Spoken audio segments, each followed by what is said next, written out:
అసెంబ్లీలో తన తల్లి నారా భువనేశ్వరిని వైసీపీ సభ్యులు అవమానించారంటూ రాష్ట్ర ఐటీ విద్యాశాఖ మంత్రి నారా లోకేష్ ఆరోపించిన సంగతి అందరికీ తెలిసిందే. ఈ ఆరోపణలకు మాజీ మంత్రి వైసీపీ సీనియర్ నేత అంబటి రాంబాబు కౌంటర్ ఇచ్చారు. ఈ మేరకు ఎక్స్ లో నారా లోకేష్ కు సవాల్ విసిరారు. శాసనసభలో మీ తల్లిని అవమానించినట్లు నిరూపిస్తే బేషరతుగా క్షమాపణ చెప్పి రాజకీయ నిష్క్రమణ చేస్తాను అంటూ ఛాలెంజ్ విసిరారు. మరి ఈ సవాల్ పై మంత్రి నారా లోకేష్ ఎలా స్పందించారో వేచి చూడాలి. శాసనసభ సాక్షిగా నా తల్లిని అవమానించారు. గత వైసీపీ పాలనలో చంద్రబాబు నాయుడు ప్రతిరోజు అసెంబ్లీకి వచ్చారని, నా తల్లిని అవమానించిన తర్వాతే బాయ్కాట్ చేశారని విద్యా ఐటీ శాఖల మంత్రి నారా లోకేష్ పేర్కొన్నారు. శాసన మండలిలో వైసీపీ దుష్ప్రచారంపై ఆగ్రహం వ్యక్తం చేశారు. మండలిలో మంత్రి లోకేష్ మాట్లాడుతూ 2014 నుంచి 2019 వరకు చంద్రబాబు నాయుడు పారిపోయారని వైసీపీ సభ్యులు మాట్లాడుకున్నారు. చంద్రబాబు హౌస్ కి వచ్చారని, శాసనసభ సాక్షిగా నా తల్లిని అవమానించారని, అది గుర్తు పెట్టుకోండి మీరు అని, గౌరవ సభ అయిన తరువాత వస్తా అని అన్నారు.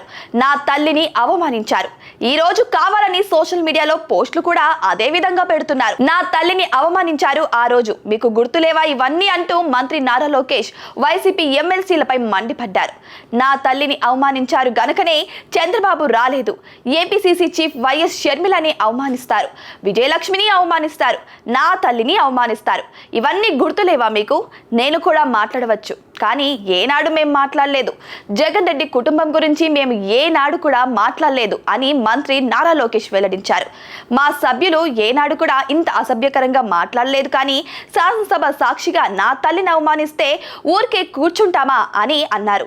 2022 వరకు చంద్రబాబు నాయుడు ప్రతిరోజు హౌస్కి వచ్చారు, ప్రతిరోజు హౌస్ లో నిలబడ్డారు కూడా, సింగిల్ గా నిలబడ్డారు సింహంలా, గుర్తు పెట్టుకోండి పోరాడాడు కూడా అని అన్నారు నారా లోకేష్. నా తల్లిని అవమానించారు గనుకనే బాధ తట్టుకోలేక సభను బాయ్కాట్ చేసి బయటకు వెళ్లిపోయారు చంద్రబాబు నాయుడు గారు. మా ఎమ్మెల్యేలు సభలో ఉన్నారు, అది మా చిత్తశుద్ధి అని నారా లోకేష్ వెల్లడించారు.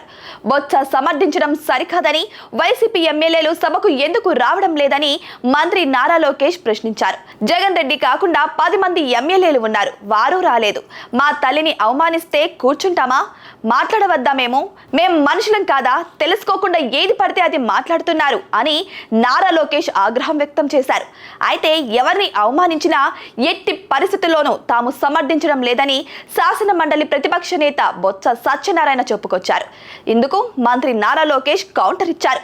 సమర్థించడం లేదని బొత్స మాట్లాడుతున్నారు. ఎవరైతే ఆ రోజు అవమానించారో వారికి టికెట్లు ఇచ్చారు కదా, అది సమర్థించడం కాదా అని ప్రశ్నించారు. వైసీపీ మండలి పక్ష నేత బొత్స ఆలోచించాలని రాష్ట్ర ప్రజలు ఆనాడు చూశారు, అన్ని రికార్డులో ఉన్నాయి.